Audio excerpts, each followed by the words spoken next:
Please put your hands together for the former Republic of Ireland international ladies footballer at the back there, Jemma Connor-Iommi.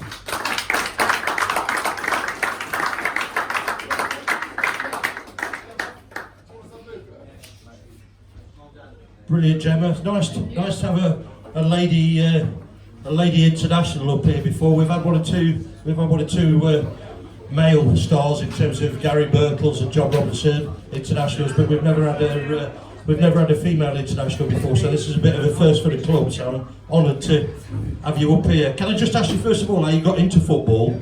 Yeah. So I got into football around about the age of 7. Playing in the school playground, as you do, with my big brother and my friends.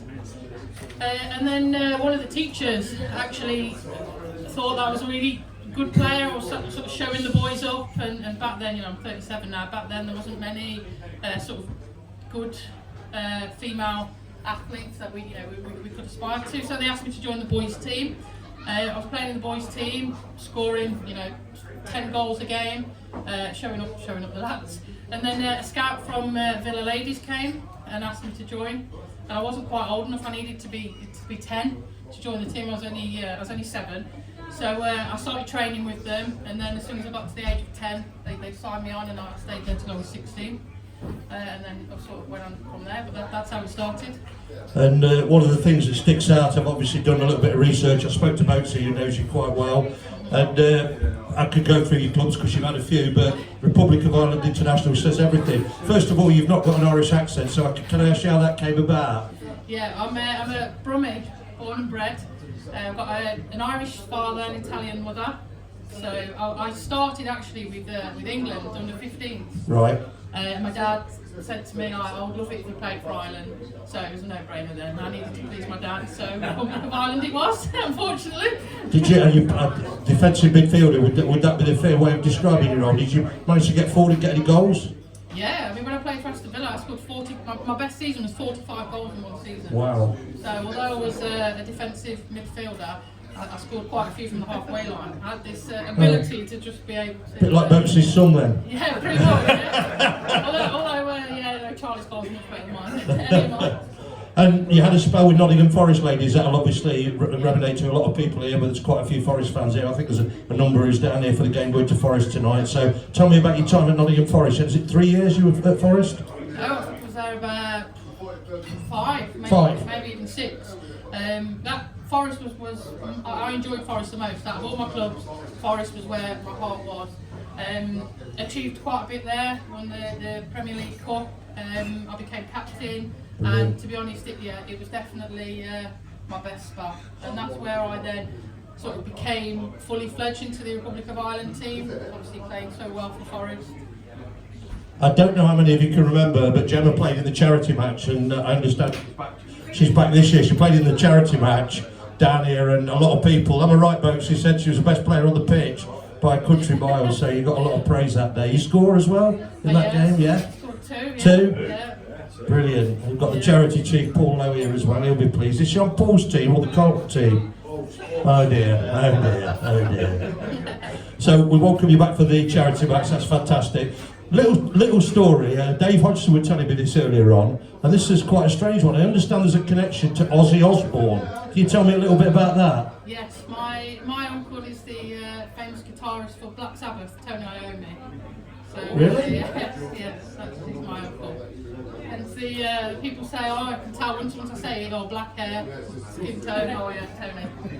Have you ever met Ozzy or? I've never met Ozzy, no, to be honest. My dad wouldn't let me. After he bit the head off the bat, my dad said, you're not meeting him. Really? And what about your uncle? Is he still with us in good health? Yes, he's okay. He had cancer, so he dear. suffered for a bit, but yeah, he's on the mend now.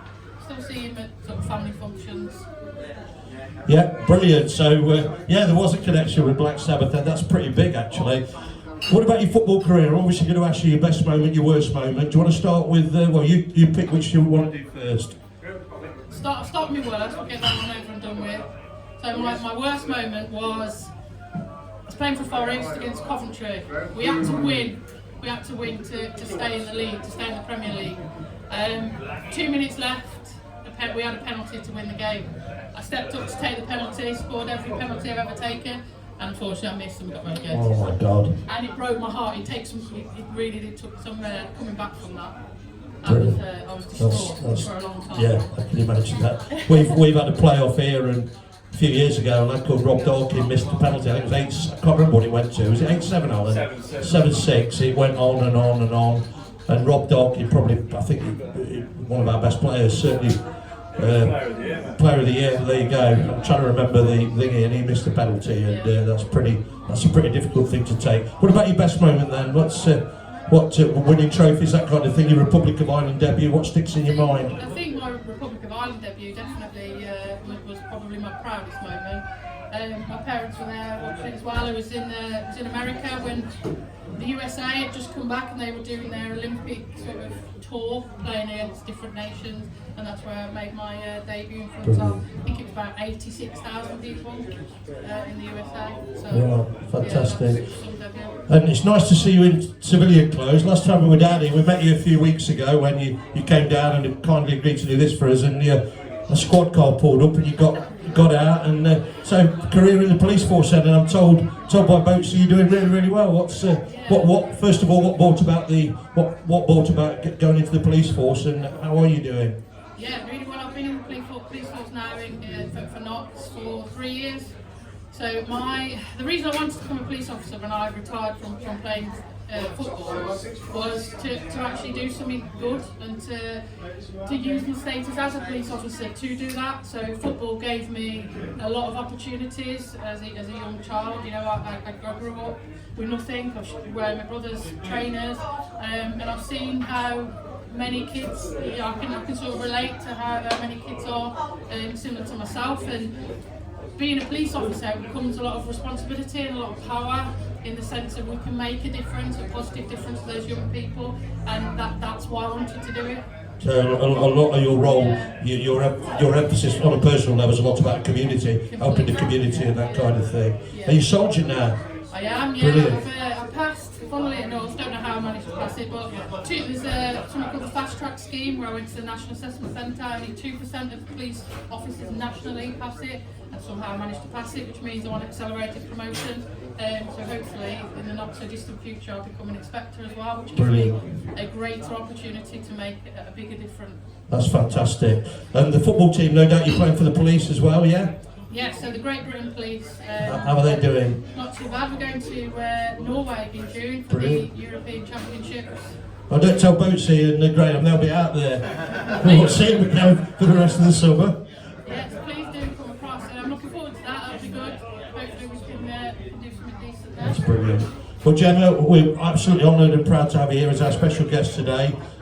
One thing we're looking forward to is having you back for the charity match, so we look forward to seeing you. If not before, we'll see you then on 22nd of May. Looking forward to it. Brilliant. Ladies and gentlemen, please put your hands together for Jemma. Thank you, my darling. Appreciate it.